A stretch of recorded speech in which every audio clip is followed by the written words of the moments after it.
Good afternoon. I am indeed a composer, and I want to share some of my musical ideas with you today, but I think it would be most helpful to first contextualize the very enterprise of music composition at Stanford within the campus disciplinary landscape.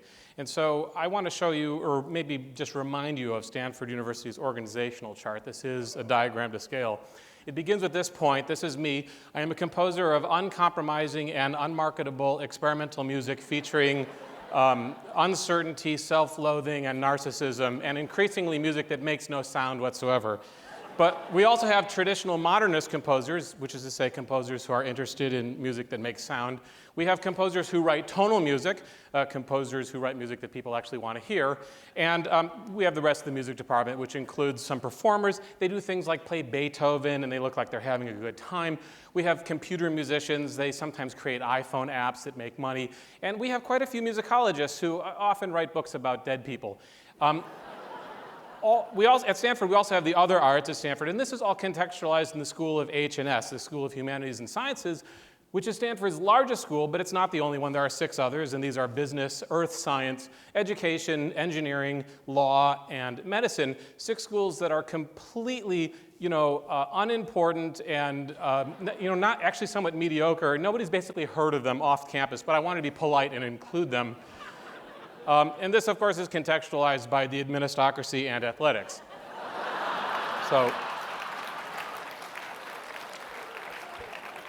But the important takeaway is that's me at the center of the operation. Okay, so as a composer, I use a lot of tools, and I want to share 2 tools with you today. The first is the piano. I'd like to play a tune for you on the piano.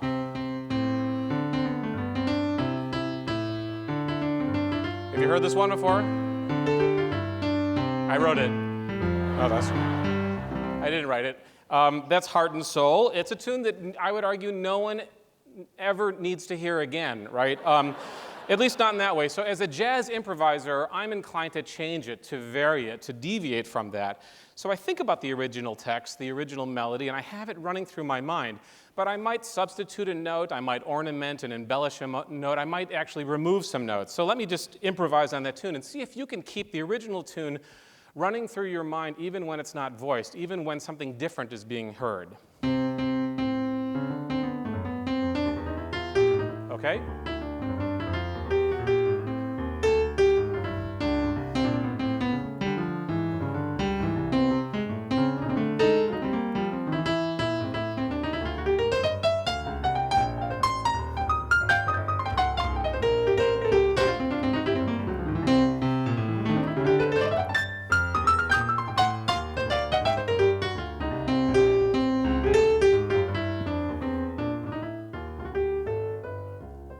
Did you hear it? Did you follow it through? Okay.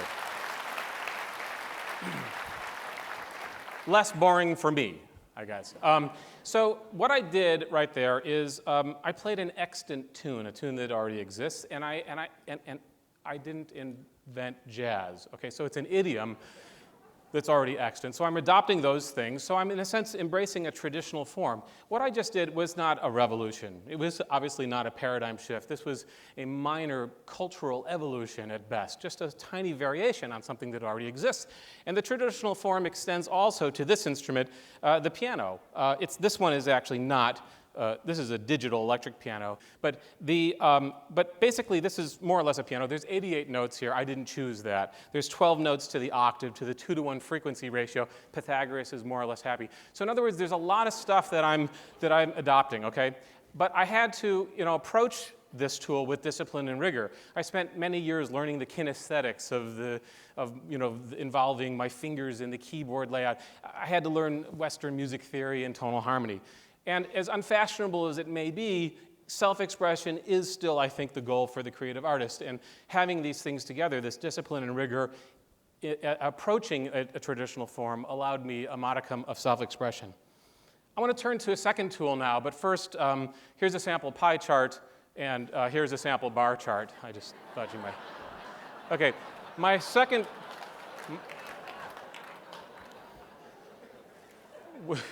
We were given a template. That's a kind of a.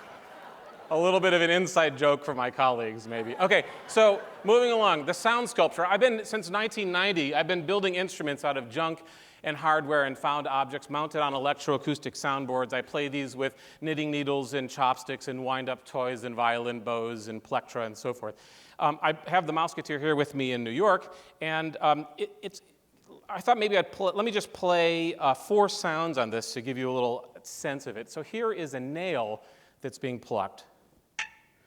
And then let me stroke the nails with a chopstick. And 2 squeaky wheels. And then here are the teeth of combs with my thumbs. So if we hear that together as a musical phrase, it might sound like this.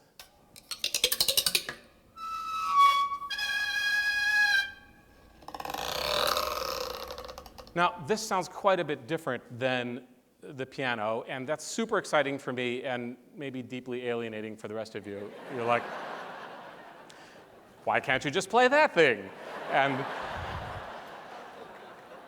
I have an idea for you on how to use those combs, young man, maybe. But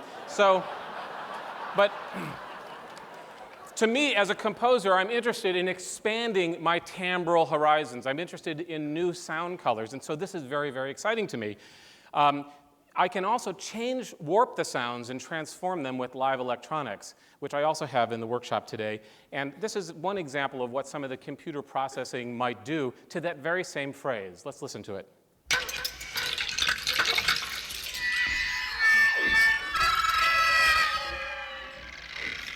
Yeah, so that's a very exciting bit of extra tone colors, and that's useful to me as a creative artist. Now, there's something I want you to know about this instrument and about me, and that is that I'm the world's best mouseketier player. And this might seem somewhat egocentric to tell you this, and it is, but it's paired with another realization, of course, which is I'm also the world's worst mouseketier player. And it has like a frowny face here, but it's actually the thing that I'm most excited about. It's the thing that pushes me forward. Because if I'm the world's worst player, then by definition I must be a beginner. And I have to ask the question, what would an intermediate and an advanced state of the art be in the mouseketier? Even though that's a culture of one. We have many yardsticks, many historical precedents on this instrument to think about how one might move from a beginning state to a more advanced one. But, is this a good doorstop articulation? Or would there be a better way of playing that doorstop?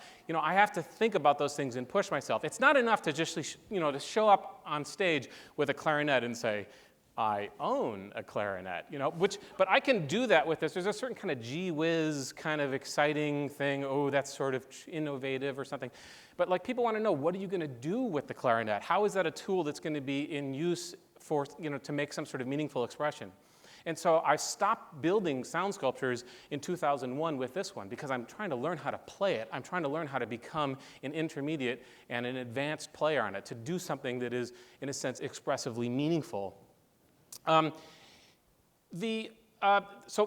what I'm trying to get at is that I'd like you to think about the idea that in both exoteric tools, such as quotidian, commonplace ones like the piano, and in idiosyncratic, unusual ones, we really want to proceed with dedication, with discipline and rigor, and they will afford us a possibility of self-expression.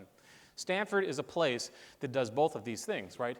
We look at the past, we study history, we cherish and celebrate traditions. But in all of our departments, we also innovate. We make new things. And what I'm trying to encourage my students to do is, even when they build something new, to sort of kind of bring a mature version of that, to push themselves to a later stage. There's a moral valence to these two things for me, okay? These two things that I call consumption and experimentation. On the consumption side, we have my jazz piano improvisation, and on the experimentation side, sound sculpture design. I'll give you 2 other examples. Orchestral works that are concerned with things like melody. I still do that sometimes, okay? But it's what I would call consumption, right? Those kinds of more standard musical practices. But I've also written a concerto for florist and orchestra, which, by the way, is both the world's best and worst concerto for florist and orchestra. Recently, I've been enjoying trying to write pop songs, which is decidedly on the consumption side, but I've also written a piece for 3 conductors and no players, which makes no sound whatsoever. The moral valence thing, and this is really just for me, I don't hold any other composers to this is just my inclination, is that the consumption side feels like a guilty pleasure for me. And the reason for that is that the world is already lousy with plenty of other composers who have more faith and fealty in those forms than I. Whereas if I don't build the mouseketier, it probably won't exist. And if I don't make a concerto for florist and orchestra, it probably won't exist. And I'm not deluding myself. I'm not saying that those things that I do are necessarily well done, or that they're important, or that anyone other than like my mother is going to notice them, okay? But I do feel that there's a good in the sense that I'm calibrated to see those kinds of experiments and then to try them. Maslow's law says essentially that to a man with only a hammer, all the world looks like a nail.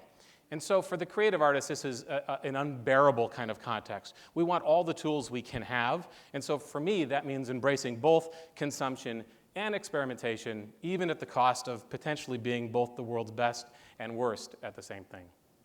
Thank you very much.